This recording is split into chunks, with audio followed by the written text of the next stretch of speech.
Python data science నుండి advanced genetic AI వరకు latest technologies నేర్చుకోవడానికి వీక్యూబ్ సాఫ్ట్వేర్ సొల్యూషన్స్ ని సంప్రదించండి. మీరు ఇన్స్టాగ్రామ్ చేశారు, షార్ట్ ఫిల్మ్స్ చేశారు, వెబ్ సిరీస్ చేశారు, ఇక్కడ నుంచి ఫోక్ సాంగ్స్ చేశారు, ఆ తర్వాత మూవీస్లోకి వెళ్ళారు కదా. బేసిక్గా చాలా మందికి తెలియని స్టోరీ ఏంటంటే I'm started my journey as actor. నేను యాక్టర్గానే నేను జర్నీ స్టార్ట్ అయ్యాను. ఈ మధ్యలో ఇన్స్టాగ్రామ్ ఇవన్నీ వచ్చాయి అనమాట. అవునా? ఎస్, ఇది అందరికి ఇవి చూసి అని అనుకుంటారు. బట్ బేసికల్లీ ఆల్మోస్ట్ కోవిడ్ టైంలో నేను కొన్ని షార్ట్ ఫిల్మ్స్, వెబ్ సిరీస్ ఇవన్నీ చేస్తున్నాను. ఓకే, దగడ్ అని ఒక సిరీస్ చేశాను అనమాట అప్పట్లో. అది చాలా బాగా హిట్ అయ్యి దాని తర్వాత కంటిన్యూ యాక్టింగ్ ప్రాజెక్ట్స్ చేస్తున్నా. ఈ మధ్యలో ఇన్స్టాగ్రామ్ వచ్చింది. ఇన్స్టాగ్రామ్ నుంచి కాదు జర్నీ స్టార్ట్ అయింది. నేను లైక్ వెబ్ సిరీస్ చేస్తున్నప్పుడు ఇన్స్టాగ్రామ్, తర్వాత ఈ ఫోక్ సాంగ్స్, ఆల్బమ్ సాంగ్స్ ఇవి క్రియేట్ అయినాయి అనమాట. అవునా? This is something new. మేము ఇక్కడి నుంచి అక్కడికి వెళ్ళారనుకో, అక్కడి నుంచి ఇక్కడికి వచ్చారు. ఫస్ట్ యాక్చువల్లీ యాక్టర్ గానే స్టార్ట్ అయింది journey. Okay, but you wanted to become an actor? అది బేసిక్గా అసలు అనుకోలేదు. నేను చిన్నప్పుడు లైక్ ఐ మీన్ 18 అట్లా ఉన్నప్పుడు జస్ట్ నా ఫ్రెండ్స్ ఎవరో అడిగారని ఒక చిన్న షార్ట్ ఫిల్మ్ చేస్తున్నా. ఓకే, అక్కడి నుంచి స్టార్ట్ అయిపోయింది జర్నీ. అన్ఎక్స్పెక్టెడ్ గా స్టార్ట్ అయింది అనమాట. సో అది అసలు చేస్తున్నప్పుడు షార్ట్ ఫిల్మ్ చేశాక నేను అసలు చెయ్యకూడదు మళ్ళీ, అంటే అది నా వైబ్లోనే లేదు. అదంతా కూడా చాలా ఎండలో కాస్ట్యూమ్స్ చేయించేసి అంతా చాలా హడావుడింది. ఏంటి ఇది, ఎలా అసలు జనాలు ఎలా చేస్తున్నారు ఈ పని, నా వల్ల కాదు, నా కష్టం అని నేను డ్రాప్ అయిపోయా. ఇంటర్ ఫస్ట్ ఇయర్ చేసా. Inter first year, second year మళ్ళీ దీని జోలికే రాలే. మళ్ళీ డిగ్రీలో ఐ మీన్ లైక్ 20, నా ఏజ్ 20 ఉన్నప్పుడు మళ్ళీ వేరే వాళ్ళ ఫ్రెండ్స్ అడగడం. ఇప్పుడు దగడ్ అని చెప్పాను కదా, దానికి ముందు మేము ఓయ్ డాక్టర్ అని చెప్పేసి ఒకటి షార్ట్ ఫిలిం చేసాం. ఓకే, అక్కడి నుంచి ఆఫర్ రావడం, అది చూసి ఇంకొకటి రావడం స్టార్ట్ అయిపోయింది జర్నీ. సో ఇలా చేసుకుంటూ అంతే అట్లా చేస్తూ ఇంకా ఇటువైపు. అసలు మీ గోల్ ఏముండింది ఫస్ట్ ఆఫ్ ఆల్? అసలు నిజంగా టీచర్ ఎవరైనా మన స్కూల్లో అడుగుతారు కదా ఏంటి వాట్స్ యువర్ గోల్ అంటే, నేను ఏం చెప్పలేకపోయాను. పక్క అమ్మాయి లేచి నేను డాక్టర్ అంటే నేను కూడా డాక్టర్. ఇంకొప్పుడు దాని తర్వాత ఎవరైనా బ్యాంక్ ఎంప్లాయ్ అంటే బ్యాంక్ ఎంప్లాయ్. ఇట్లా ఉండేది నా గోల్. అసలు గోలే లేకుండే. బట్ లక్కీలీ ఫీల్డ్లోకి వచ్చి మంచి పని చేశాను అనిపించింది. ఒక గోల్ క్రియేట్ అయింది. ఫస్ట్ ఇంట్రెస్టే లేదు, తర్వాత నెమ్మదిగా ఇంట్రెస్ట్ స్టార్ట్ అయ్యి లేదు ఐ వాంట్ టు బికమ్ ఇంకా మంచిగా ఇంకా పెద్ద యాక్టర్ అవ్వాలి అని. ఇంకా బట్ ఇన్ తెలుగు ఫ్యామిలీస్ మనకి అంత స్కోప్ ఉండదు, అంత సపోర్ట్ ఉండదు వెరీ ఇనిషియల్ లో. యాక్టింగ్ అంటే అది ఒక రకమైన ఫీల్డింగ్, ఆ ఫీలింగ్ లోకి వచ్చేస్తారు. మీకు ఎలా ఉండింది?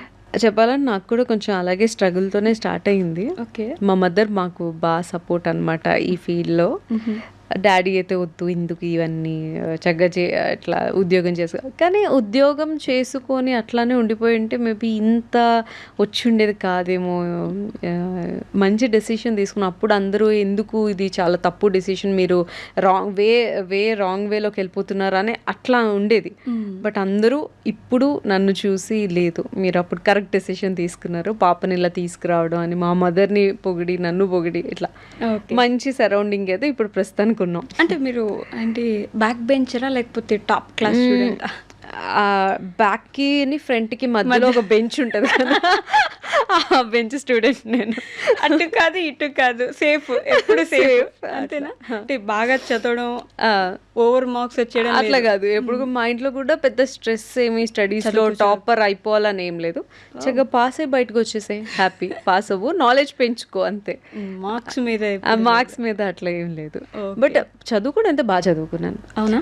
ఏం కంప్లీట్ చేశారు?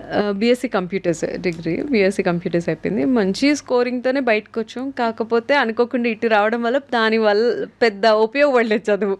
ఉపయోగపడలేదు అని అనుకోవచ్చా? అంటే అంతే, ఇన్ ఫ్యూచర్ ఏమైనా ఉపయోగపడుతుందేమో. లేదు, ఇంకా లేదు, ఇంకా కంప్లీట్ ఇందులోనే. ఇంక ఏదైనా ఫీల్డ్ వదిలేదే లేదు. అంతేనా? అంతే. బాగా నచ్చేసిందా? నచ్చింది. అండ్ నేను ఎప్పుడు కూడా ఏది నమ్ముతానంటే మనం ఏ పని చేసినా 100% ఇచ్చి పని చేయాలి.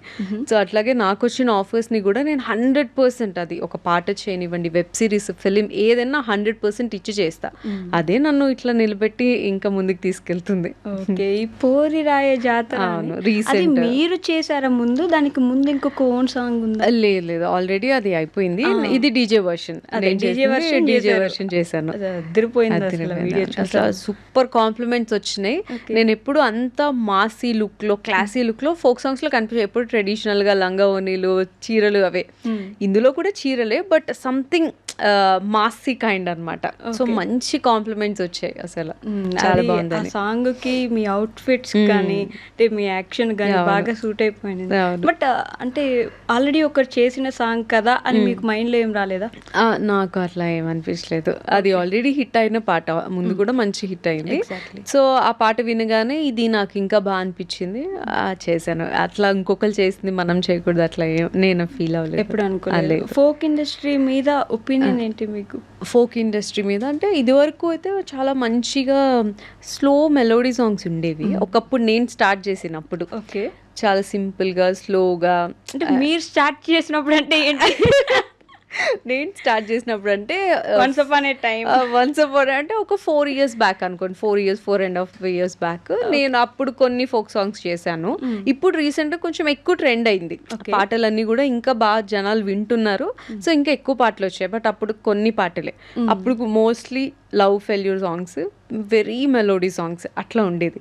బట్ లేటర్ ఇంకా అంతా కూడా ట్రెండ్ చేంజ్ అయిపోయి డీజేలు ఎక్కువ వచ్చినాయి, మంచి బీట్ సాంగ్స్ వస్తున్నాయి. సో మనం కూడా మరి మారాలిగా, మనం కూడా లవ్ ఫెయిల్యూర్ సాంగ్స్ చేస్తాను అంటే కుదరదు కదా. సో ఇందులోకి but what kind of music do you like basically? నాకు అయితే మెలోడీ సాంగ్స్ ఇష్టం. అంటే ఈ ఫోక్లోకి వచ్చినప్పటికీ కొంచెం స్లోగా మంచి పాటలు అలా ఇష్టం. అంటే ఒక రెస్టింగ్ డే, మీకు ఇంక షూట్స్ లేవు, ఈ రోజు ఒక రెస్ట్ అని పెట్టుకుంటే ఏం చేస్తారు ఆ రోజు? ఆ రోజు అంటే రెస్టింగ్ అంటే మంచి టీవీ చూస్తాను. అవునా?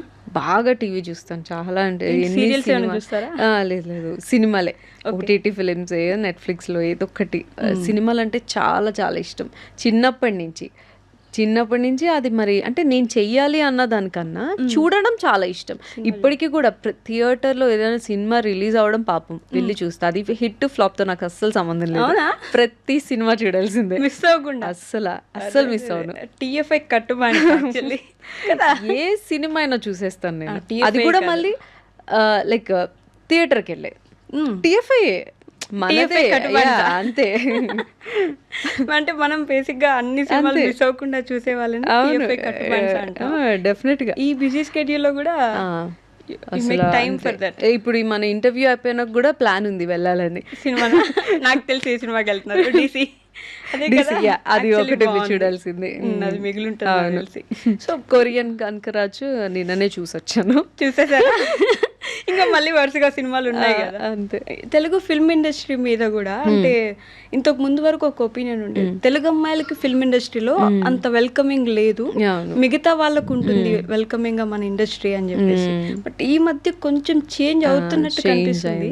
మీకు ఎలా ఉంది? Happy for that. నిజంగా మార్పు రావడం చాలా చాలా బాగుంది. మంచిగా తెలుగు అమ్మాయిలు ముందుకు వస్తున్నారు వాళ్ళ టాలెంట్ చూపించడానికి. ఐఎమ్ సో హ్యాపీ దానికైతే. అండ్ నాట్ ఓన్లీ తెలుగు అమ్మాయిలు, హీరోయిన్స్ అనే పాయింట్లోనే కాదు కానీ ఒకప్పుడు లైక్ కమీడియన్ అన్నా సరే, ఇంకొకటి ఏ రోల్ అయినా సరే కొంచెం మరి వేరే లాంగ్వేజెస్ వాళ్ళకి ఎక్కువ స్కోప్ ఉండేది. ఇప్పుడు అంతా మారింది. తెలుగు అమ్మాయిలే కాదు, తెలుగు కమీడియన్స్ వస్తున్నారు, తెలుగు ఫాదర్ క్యారెక్టర్ చేసేవాళ్ళు, మదర్ క్యారెక్టర్, అందరూ మన వాళ్ళు చేస్తున్నారు. అది చూడడం నాకు ఇంకా చాలా హ్యాపీగా ఉంది. మీకు వెల్కమింగ్ గానే ఉండిందా ఫస్ట్? నాకు వెల్కమింగ్. ఇప్పుడు నేను ఆల్రెడీ 4 ఫిలిమ్స్ చేశాను, థియేట్రికల్ ఫిలిమ్స్. రాధే కృష్ణ, సీతారాం చిత్రాలు, అండ్ రీసెంట్ గా ఇప్పుడు కొత్తగా సినిమా అది కూడా ఈటీవీ విన్ లో ఉంది. సో ఐఎమ్ సో హ్యాపీ, అంతా వెల్కమింగ్ గానే ఉంది. నేను అంటే ప్రాజెక్ట్స్ వెరీ చూజీగా, సెలెక్టెడ్గా నేనేం చేయగలుగుతాను, నాకు కొన్ని బార్డర్స్ ఉంటాయి, బౌండరీస్ బౌండరీస్ ఉంటాయి, వాటిలో నేను ఏం చేయగలుగుతానని చూస్ చేసుకొని చేస్తుంటాను. ఓకే, మీరు ఆ మాట చెప్పగానే బౌండరీస్ అంటే నాకు ఒక క్వశ్చన్ వచ్చింది. ఇట్స్ లైక్ మనం ఒక మూవీ చేసేటప్పుడు మీరు ఏం చూస్తారు? ఇప్పుడు ఈ మూవీ చేస్తే పాపులారిటీ వచ్చేస్తుంది, లేదు ఒక మంచి ప్రాజెక్ట్, దానికి ఎలాంటి నేమ్ వస్తుంది అనేది పక్కన పెడితే ఒక మంచి ప్రాజెక్ట్ అనుకుని చేస్తారా? ఈ మూవీ చేస్తే వెంటనే you're going into the crowd, మీకు మంచి పేరు వచ్చేస్తుంది వెంటనే. ఇప్పుడున్న టైంలో సోషల్ మీడియా ఇంత క్రేజ్లో ఉంది చూడండి. ఇప్పుడు నేను పాపులారిటీ ఇట్లా సంపాదించుకోవచ్చు, ఇట్లా ఏంది ఒక నెగిటివ్ కమెంట్ ఒకరి మీద మాట్లాడి ఒక నెగిటివ్ ఇష్యూలో నేను ఇన్వాల్వ్ అయితే ఇలా వచ్చేస్తుంది. ఎవరు ఇప్పుడు అందరు ఒక్కసారిగా భ్రమరాంబిక అంటే చూస్తారు, మనకి ఎందుకు ఆ పాపులారిటీ?